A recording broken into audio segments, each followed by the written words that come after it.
Oke. Menangkap informasi awal dari informasi yang ada, ya. Itu kan mungkin Bapak Ibu langsung pikirannya, wah ini kayaknya eh, bisnis online gitu ya. Kita akan masuk ke dalam dunia digital, gitu. Lalu kemudian kita mulai berpikir apa yang harus dilakukan, apakah cukup dengan handphone, apakah cukup dengan kuota internet dan sebagainya. Nah, ini perlu kita pahami lebih lebih lebih mendalam lagi tentang fundamental ini. Saya izin share screen ya Bapak Ibu. Oke,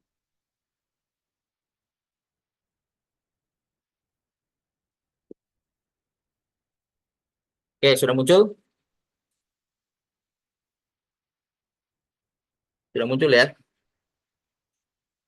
Nah, baik Bapak Ibu, kita masuk dalam hal yang paling fundamental ya, sebelum kita nanti bicara lebih jauh tentang digital marketing.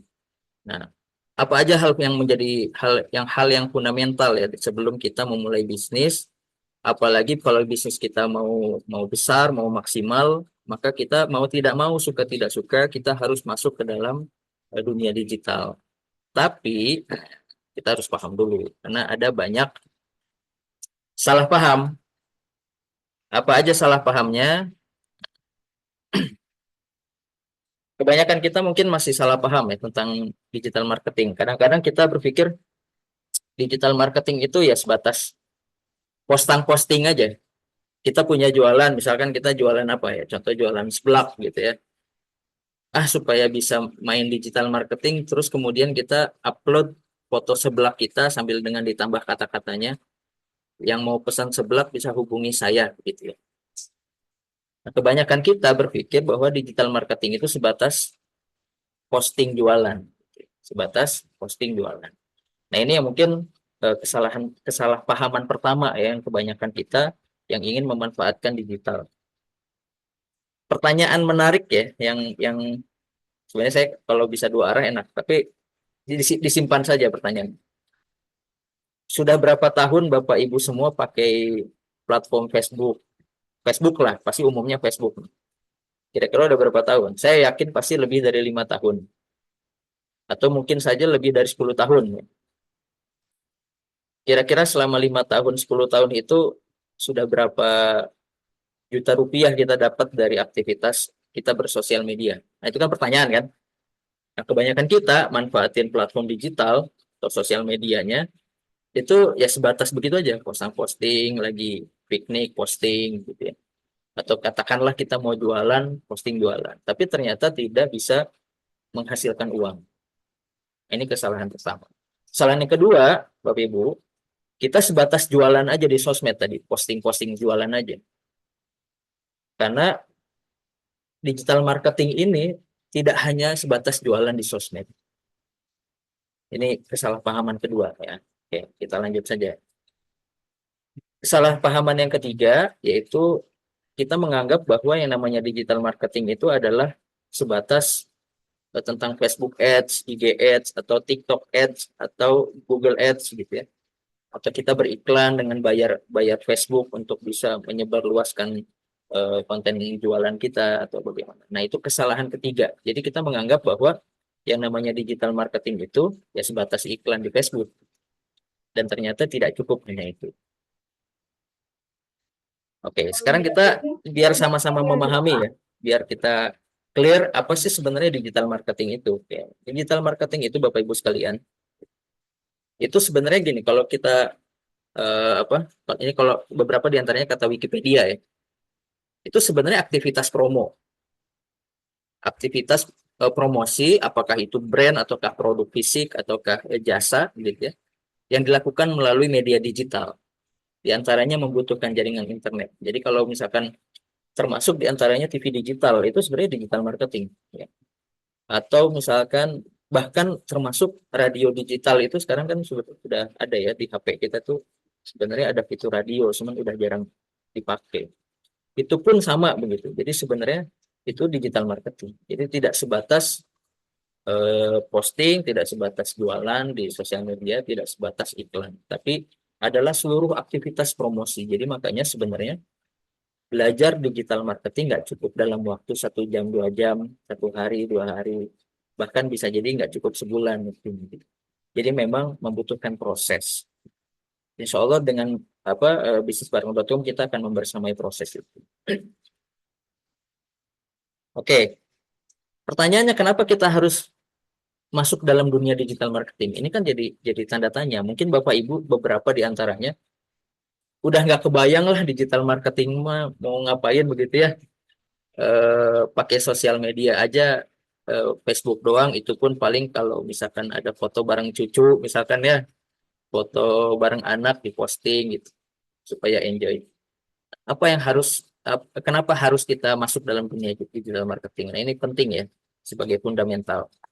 Nah, ini Bapak Ibu, ini data. Jadi nggak perlu dibaca, yang penting dilihat aja, nanti saya jelasin.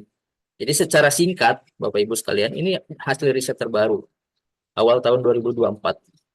Jadi ternyata pengguna sosial media di Indonesia itu mencapai hampir 140 juta pengguna sosial media di Indonesia.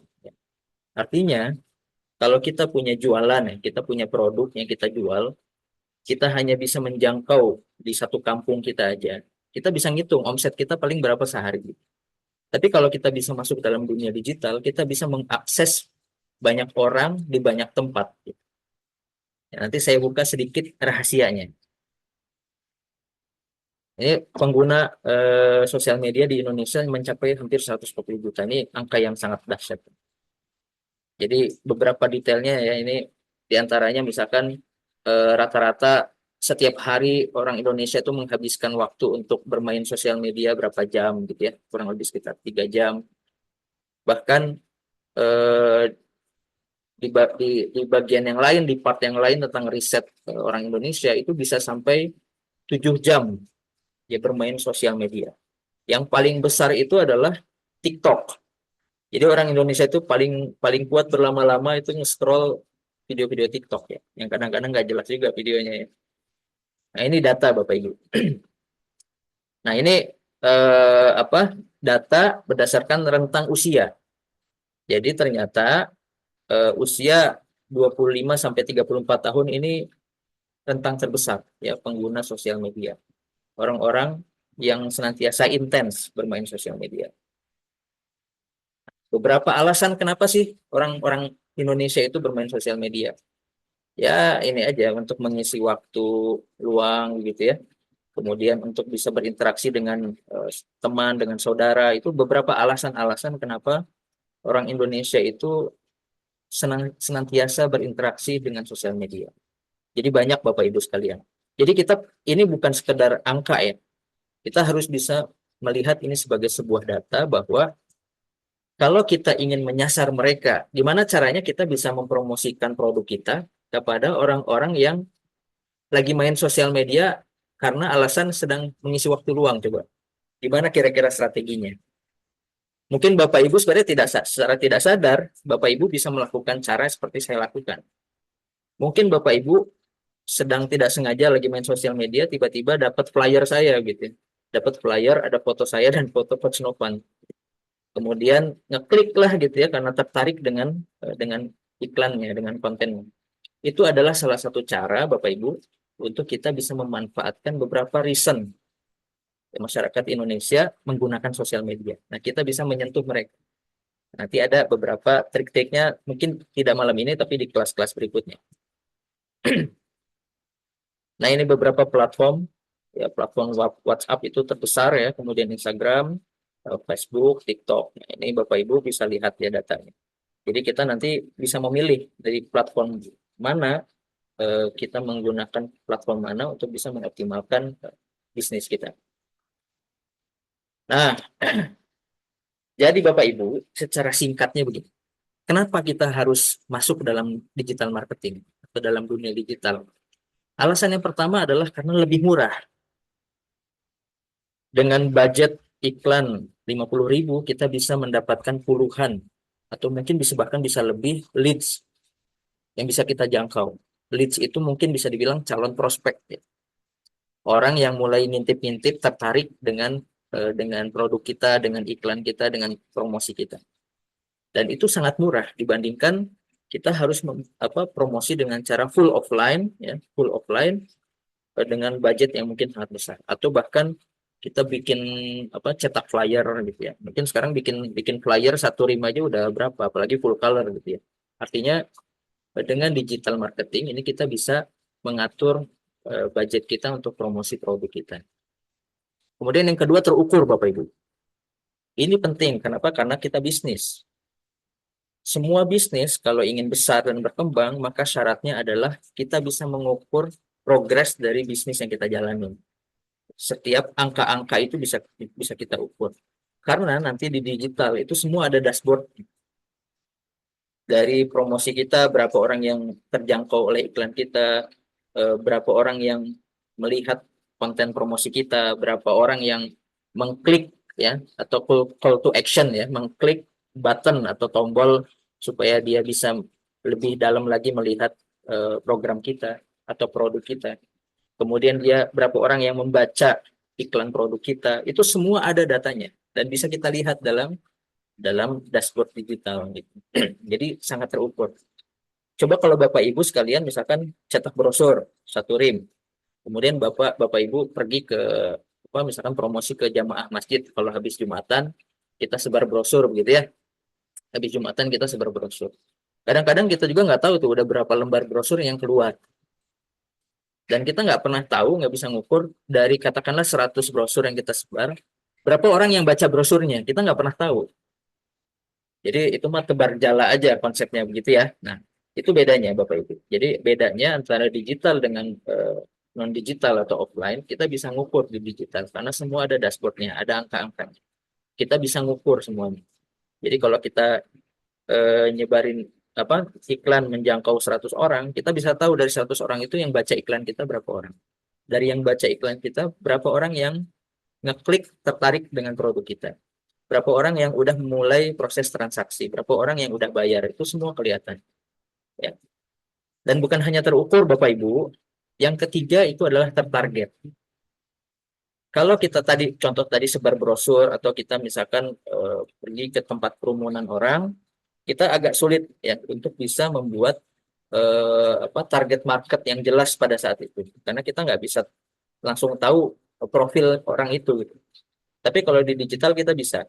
Kita ingin menyasar misalkan emak-emak atau guru ya.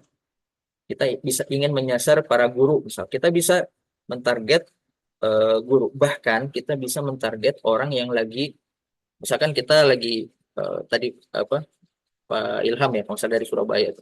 Kita bisa mentarget para wisatawan atau orang-orang yang sedang di Surabaya tapi dia bukan orang Surabaya. Makanya kadang-kadang kita kalau habis jalan-jalan keluar kota ya Bapak Ibu ya. Misalkan saya kemarin sebulan lalu ya kurang lebih itu ke Semarang ya. Ke Semarang karena saya orang Bandung, saya sedang ada acara di Semarang, tiba-tiba saya selalu dapat iklan produk yang ada di Semarang gitu.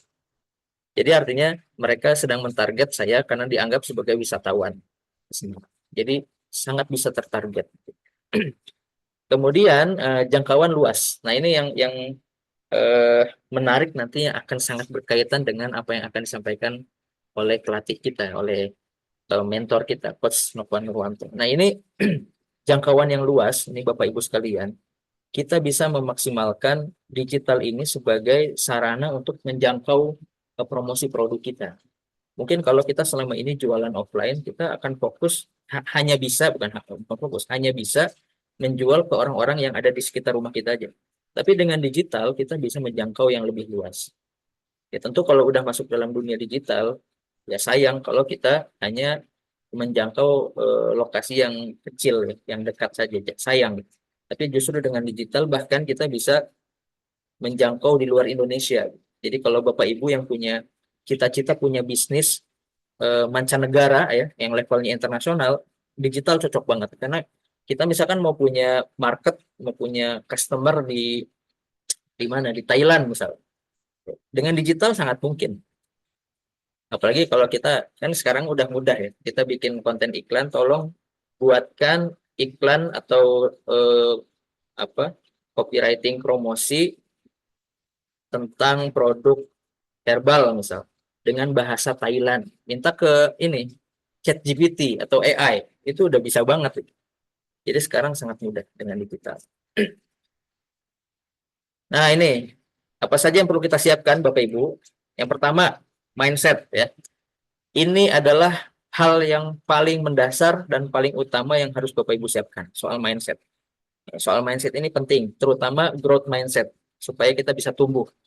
Jangan karena gagal sekali, gagal kedua, terus down, akhirnya kita udah nggak mau lagi jalanin bisnis, kita udah nggak mau lagi nyoba gitu. Nah, itu soal mental. Jadi kita harus punya growth mindset. Ini penting.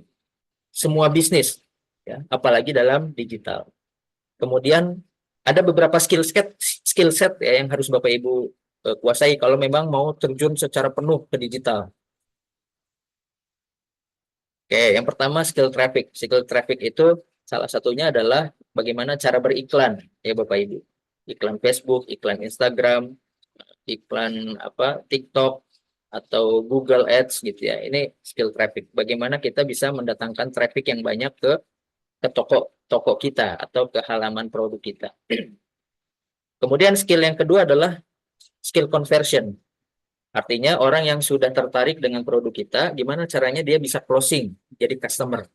Ini kemampuan untuk mengkonversi. Kemudian yang ketiga, Bapak Ibu, yang tidak kalah pentingnya adalah relationship relationship skill. Ya. Ini penting karena customer kita adalah manusia, Bapak Ibu. Jadi udah nggak zaman sekarang itu strategi promosinya tuh kayak robot itu. Saya baru baca ya beberapa hari lalu saya baru baca bagaimana tren riset digital marketing atau tren riset eh, marketing di 2024 bahkan sampai beberapa tahun ke depan. Itu diantaranya adalah bagaimana kita bisa membangun atau membuat copywriting atau narasi, caption yang sangat humanis. Artinya memang customer kita tahu bahwa dia sedang ngobrol dengan manusia juga. Jadi ini penting. Termasuk bagi saya pribadi, saya sangat merasakan bagaimana kemampuan relationship-nya guru bisnis saya. Ya nanti kita sama-sama dengar materinya dari beliau. Nah, kemudian skill riset. Ya, ini nanti membaca data ya Bapak Ibu. Tentu tidak malam hari ini, tapi insya Allah nanti akan kita buka buat Bapak Ibu. Nah, ini yang tidak kalah penting Bapak Ibu, yaitu guru yang tepat. Semua juga ada ahlinya. Jadi kalau kita belajar harus sama ahlinya. Dan kalau bisa, dalam memilih guru itu harus hati-hati. Hati-hatinya bagaimana? Hati-hatinya itu jangan terlalu banyak, termasuk dalam dunia digital marketing. Karena kalau terlalu banyak guru, Bapak Ibu, tiap orang itu seperti kalau kita di Islam ya, itu ada madhab-madhab ya. Jadi bikin kita tuh pusing. Jadi fokus aja dengan satu madhab gitu. Fokus dengan satu konsep yang diajarin oleh guru kita. Jadi kalau misalkan kita punya guru tentang muamalah, pilih aja satu guru yang kita anggap terpercaya. Gitu. Kalau kita mau belajar tentang digital marketing, kita pilih satu guru atau dua guru udah cukup. Dan kita memilih dia sebagai guru yang tepat buat saya. Nah, ini penting Bapak Ibu dalam bisnis, karena seringkali kita merasa udah jago, udah bisa, ngapain saya harus berguru. Nah itu adalah sikap yang tidak tepat dalam kita ingin memulai bisnis. Jadi penting untuk memilih guru yang tepat. Termasuk mudah-mudahan di bisnisbareng.com ini bisa difasilitasi. Nah yang terakhir adalah tools Bapak Ibu. Nah, ini sudah banyak sekali tools yang bisa kita pakai untuk termasuk ada AI, OpenAI, ChatGPT, kemudian ada tools-tools untuk bisa menentukan hashtag yang efektif kayak gitu. Itu udah banyak banget. Nah, terakhir Bapak Ibu, ini sedikit saya cerita yaitu bisnisbareng.com. Ya, jadi Bapak Ibu sekalian, ini adalah platform kita sama-sama ya. Jangan sungkan untuk kita bergabung dan juga nanti kita bisa saling berdiskusi lebih jauh lagi. Bisa di bisnisbareng.com. Nanti di member areanya Bapak Ibu bisa lihat ya. Nah, ini Bapak Ibu, apa aja nanti yang bakal kita pelajarin? Salah satunya adalah tentang Meta Ads. Ini contoh aja dashboard yang saya bilang data-data terukur ya. Jadi nanti terlihat Bapak Ibu dari dashboard ini Bapak Ibu bisa lihat berapa orang yang lihat iklan kita, berapa orang yang baca konten iklan kita, berapa orang yang mengklik atau tertarik dengan produk kita, ini kita bisa lihat semua data. Nanti bagi Bapak Ibu yang ingin mendalami ini, ya nanti kita bisa belajar bareng-bareng ya. Ini saya kasih contoh Bapak Ibu. Nanti akan diajarkan caranya untuk menduplikasi cara yang kita lakukan selama ini. Karena setiap perjalanan bisnis itu ada prosesnya, ada filternya, ada funnelingnya.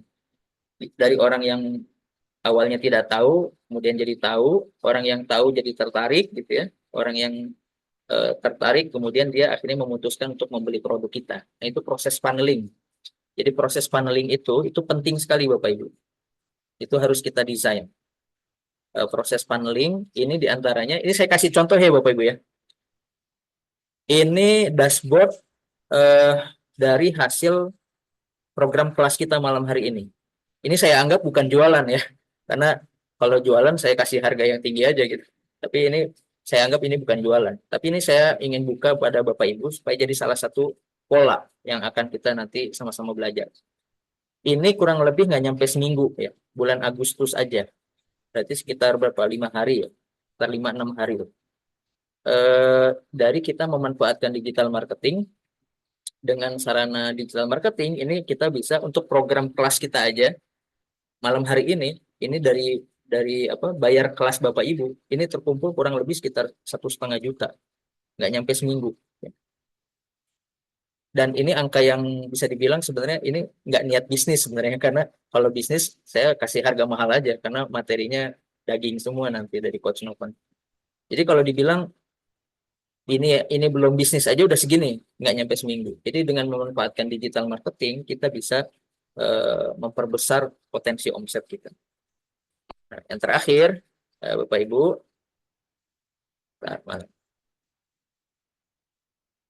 oke, kayaknya sudah cukup tadi ya Bapak Ibu.